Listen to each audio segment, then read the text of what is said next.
With the first wave of baby boomers already into official retirement age, there's been a steady growth in demand for so-called anti-ageing medicines that promise to turn back the clock or at least hit the pause button on some of the indignities of ageing. Next month, Melbourne will host the country's 4th conference on anti-ageing medicine, showcasing a whole welter of therapies now being pitched to the so-called worried well, from vitamin supplements to growth hormone treatments.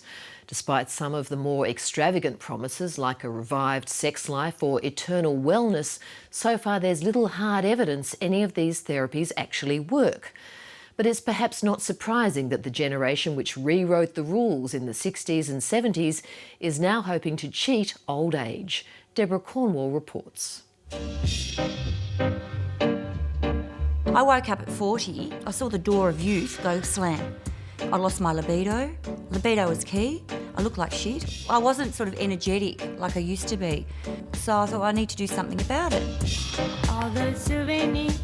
47-year-old Kate Marie was an early starter in her quest for a kinder, sexier old age.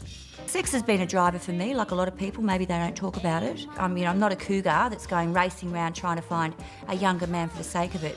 But I have ended up with relationships that are much younger. And that's been beautiful, absolutely beautiful.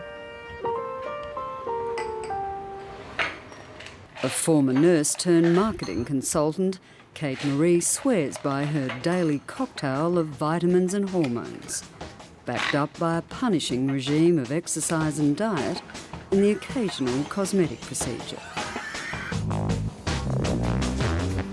Is aging slowing you down? Are you losing energy? I feel like I'm 25. Peptide E-collagen synergistically blended together.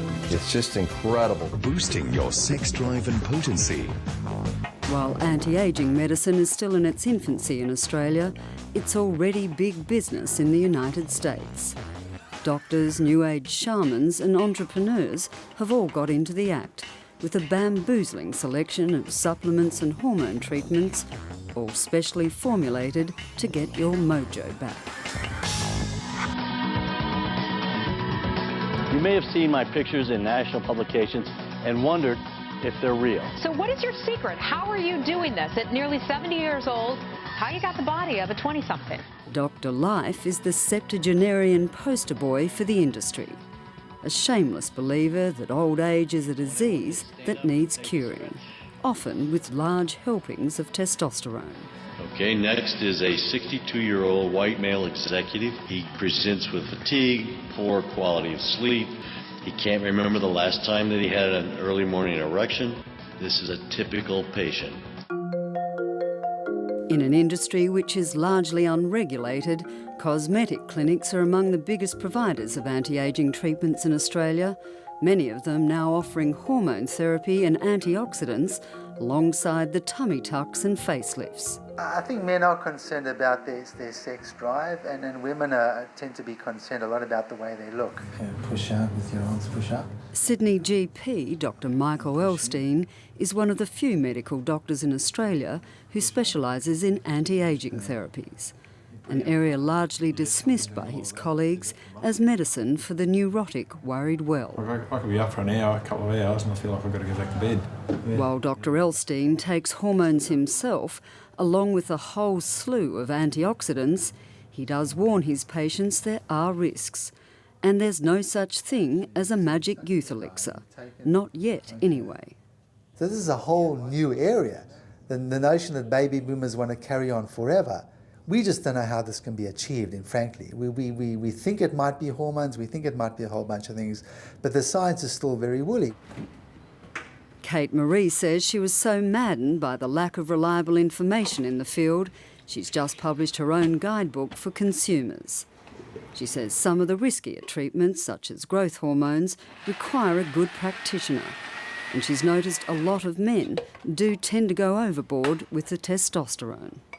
They walk at you with this testosterone haze. Look at me. That's the downside. If men take too many hormones and they don't know how to deal with that drive, they become this sexual animal, and they're just always on the hunt.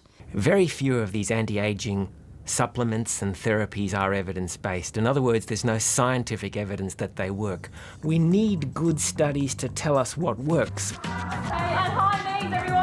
Sydney epidemiologist Professor Adrian Bowman has just started a 30-year study tracking the ageing experience of 250,000 Australians over 45, including the impact of anti-ageing therapies from vitamins to growth hormones. Most of the people who are consuming these anti-ageing medications are middle-class, wealthy and well-educated. They're looking for hyper-health. They're looking for some incredibly enhanced quantum of health, which is probably unachievable. Professor Bowman says for now at least, there are only a few sure bets that will smooth the ride into old age. A healthy diet, good genes and exercise. Mary Kindred is one of a growing number of older Australians who've taken to exercise, some for the first time in their lives. I don't want to be in the walking frame. Mom was beautiful all her life. She always said to me, "Baby, black don't crack." And she had the most beautiful skin you ever want to see. She was so pretty. But she couldn't get around without the walking frame, and so she lived in her place. She didn't get out. I want to go. Now in her 8th decade, Mary Kindred says while she's tried various treatments like fish oil, she finds the quest for eternal youth all a bit exhausting. I was born in 1939, so I'm not quite a boomer. But the ones that are coming around now, they don't want to let go of anything, greedy little buggers. They want to have youth forever. They want to be able to have sex forever.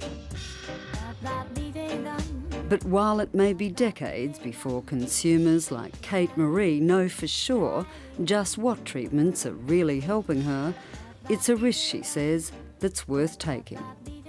I think it depends on how aggressive you want to be. Now, a lot of people go, oh, it's not worth the investment in your time. But God, when you're 80 or 90 or 100, you've got to picture yourself and go, well, what sort of person do I want to be? I want it all. That report from Deborah Cornwall.